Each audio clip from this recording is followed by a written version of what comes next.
Number 1, a scale. Digital or analog, it doesn't make a bit of difference. The reason that you need a scale is that a lot of the resin and rubber systems you're going to use will be measured by weight and not by volume. Top tip, learn the manufacturer's ratio and amounts and follow them exactly. You'll have a much more predictable result and you'll get much better molds and much better castings if you're dead on with your mix ratios. Number 2 is a vacuum pump and chamber. When you mix rubber, you whip a lot of air into it. I've never found a way to avoid that. So after it's mixed and before you pour the mold, you need to degas your rubber, and that's what a vacuum chamber does for you. Use a deep container and only partially fill it with rubber, because when the rubber rises, as the bubbles come out, it can spill over the top if you don't have enough room in the container. Top tip, if you need to de-air the rubber quickly, use a shallow pan, because then the pump only has to pull the bubbles up through the material a short distance.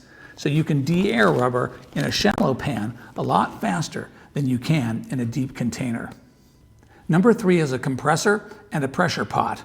And the reason you need a pressure pot is to prevent bubbles from forming in your castings. And the number 1 source of bubbles in your castings is atmospheric moisture. Every time you open up a jug of resin, you let air into that jug, and that air contains atmospheric moisture. And the resin reacts with that moisture and it causes foaming. And that's the number 1 reason you need a pressure pot. Top tip, expose your resin to as little atmospheric moisture as you can. Keep the lids of your jug screwed on tight, but no matter what, you're still going to need a pressure pot. Number 4 is a wax pen, sometimes called a wax carver. Close behind resin and rubber, waxes are the most important materials in my shop. And a wax carving pen is indispensable for attaching sprues and vents to your models. Top tip, make sure your wax pen has a temperature regulator on it, because you need to match the temperature of the tip with the melting temperature of whatever waxes you're working with. This is the tool that I hold in my hand probably more than any other tool in the shop. Number 5 are wax sculpting tools. I'm a wax sculptor, so I have a large variety of tools, but all you need is a couple of tools that help you craft a clean connection between the vents and the sprues and where they attach to the models. Number 6 is a group of tools, a heat gun, hot plate, crock pot, and an oven. And what all these tools have in common is they're used for melting and applying beeswax. And if you've watched this channel, you know I love beeswax. It's just the most useful material for sealing any surface, like mold cases, any surface that you don't want resin or rubber to stick to, and you don't want cure inhibition in your rubber. It's just the most reliable and versatile material you can work with. My top tip is to melt only the amount of beeswax you're going to use at that application. If you put a lot of wax in a crock pot, it takes a long time for it to melt. Melt just the right amount of wax you need for that application, and things will go a lot easier and a lot faster. Number 7 is my hot box. And that's nothing more than a refrigerator that I converted into a warming box by putting a couple of reptile terrarium heaters in the bottom of it. And what it does is it keeps the resin and rubber nice and warm in the winter when it's really cold in my shop. If you're comfortable in your shop, the resin and rubber will be comfortable in your shop. Top tip, get yourself a digital thermometer. They're super useful for knowing exactly what temperatures you're working at, and that gives you a great deal of control over your materials. Number 8 is another group of tools, and they include an X-Acto knife, a utility knife, a putty knife, and a pair of scissors. If you watch this channel, you know that I'm a cut mold advocate, and every one of these tools are used primarily to cut open rubber molds.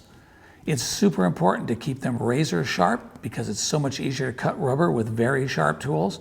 And my top tip in this category is stretch the rubber. It's much easier to cut rubber when it's stretched under tension. It cuts very easily and you can cut it accurately. If you try to cut it when it's relaxed, you're going to have a much harder time. So remember, stretch your rubber, use sharp tools, and you will reliably make cut molds every time.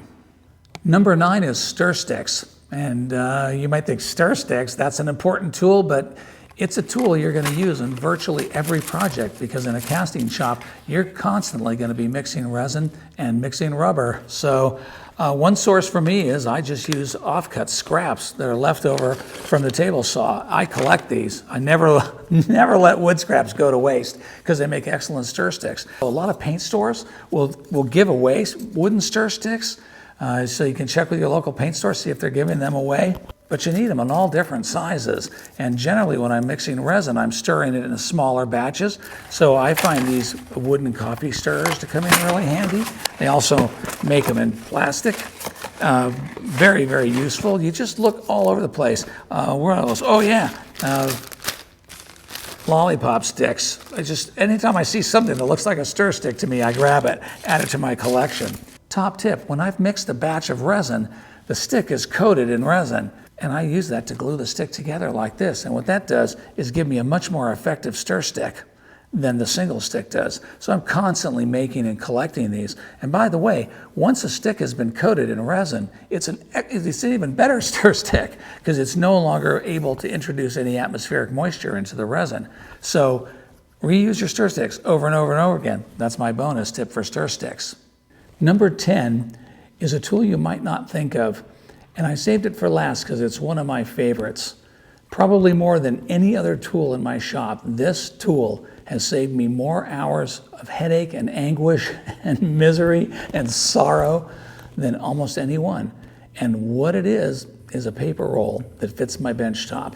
Before I started using paper on all my working surfaces, cleanup was a nightmare of solvents and scraping and sanding and periodic refinishing of the desktops. No more. Now I just dispense out the paper with every project. I don't care if I spill resin or rubber or paint or anything. I don't care. I can write on it. It's just the greatest tool. Putting paper on the desktop changed my working life. And I've never looked back. I would never go back to working on a naked surface. Every time I see someone on YouTube working on a surface and getting stuff all over their benchtop, I go, you must just love to clean. I personally don't like to clean. Line your bench tops with paper, it works great. Hey, thanks for watching. I hope you got something out of it. I hope you had some fun. If you like this video, watch this video next, and I will see you next week.